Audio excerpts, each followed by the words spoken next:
I had an appointment scheduled for exactly a week after, which is December the 15th. Look at the 15th. There's the 15th date coming back again to get the results from the biopsy. The day before the appointment, I got a phone call from the doctor's office after hours. It was around maybe 6:35. And I figured it was just a call to remind me about my appointment. And I didn't answer. I let it go to voicemail, but they didn't leave a voicemail, which normally if it's a pre-recording, you get a voicemail as well. And so I thought that to be a little sketchy. I looked into my chart. And my chart alarms me that I have test results available.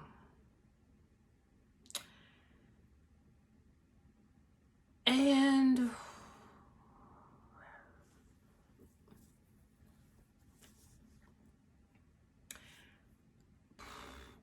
I was so anxious to get these test results that I couldn't wait until the next day for the appointment, that I had to go in and read the test results. When I opened the test results, and it's about a 3-page analysis on what was discovered with the samples that the lab received. I'm scanning through for keywords, and all I see is positive, positive, positive.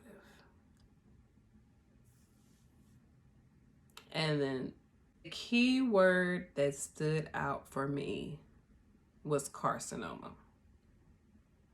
Carcinoma, carcinoma. I read through the results, the summary of the results, 3 times. And it clicked in my head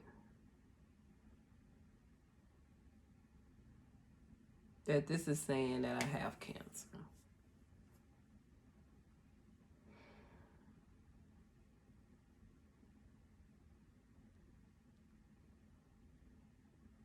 I don't really cry much.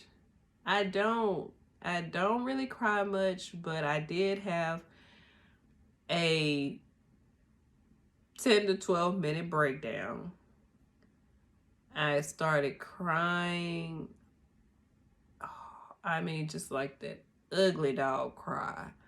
Hard.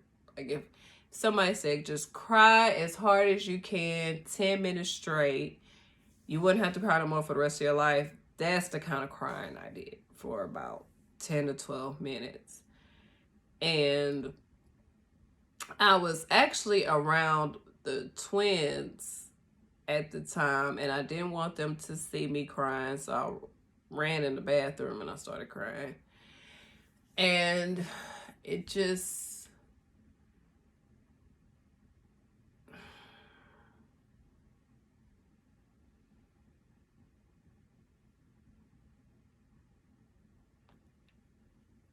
it's hard for me to explain how I deal with things. When things tend to happen to me, I'm just like, okay, it is what it is. Just let me see how I can fix it. Just give me the solution to fix it. And that's it. So that's where my mind instantly went. It instantly went to, okay, you have cancer. How do we fix this? It went there. Part of my brain went there. And the other part went into what I call Wonderland, which is my place of denial, but not a true denial. I understood what the results read. I understood that, but it was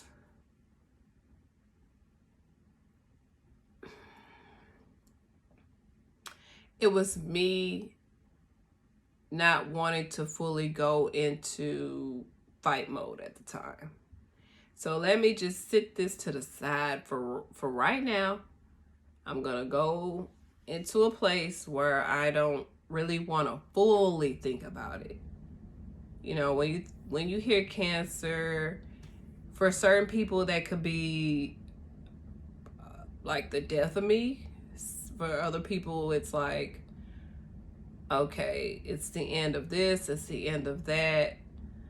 And then some people go into this why spell, you know, why me?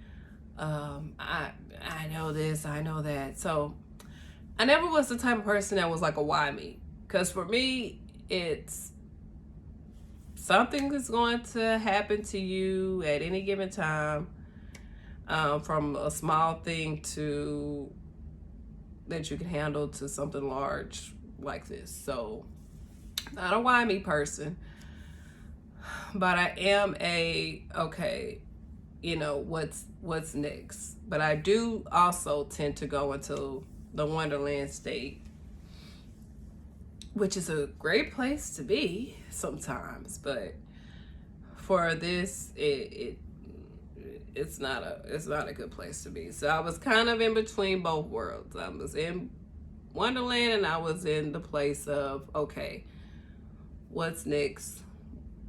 What do I have to do?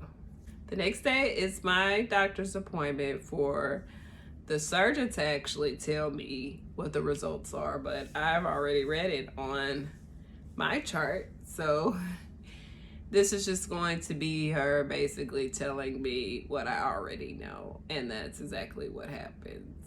And she is so suave with it. You could tell she has to give this news who knows how many times in a year, but she has over 30 years of experience. So this is something that she is used to doing on a regular basis. She has her wording down, and she comes in, Miss Adams, this is what we call breast cancer. And I'm just like, okay, so yeah, it is what it is. She said we ran it through the lab 3 times. We outsourced different labs.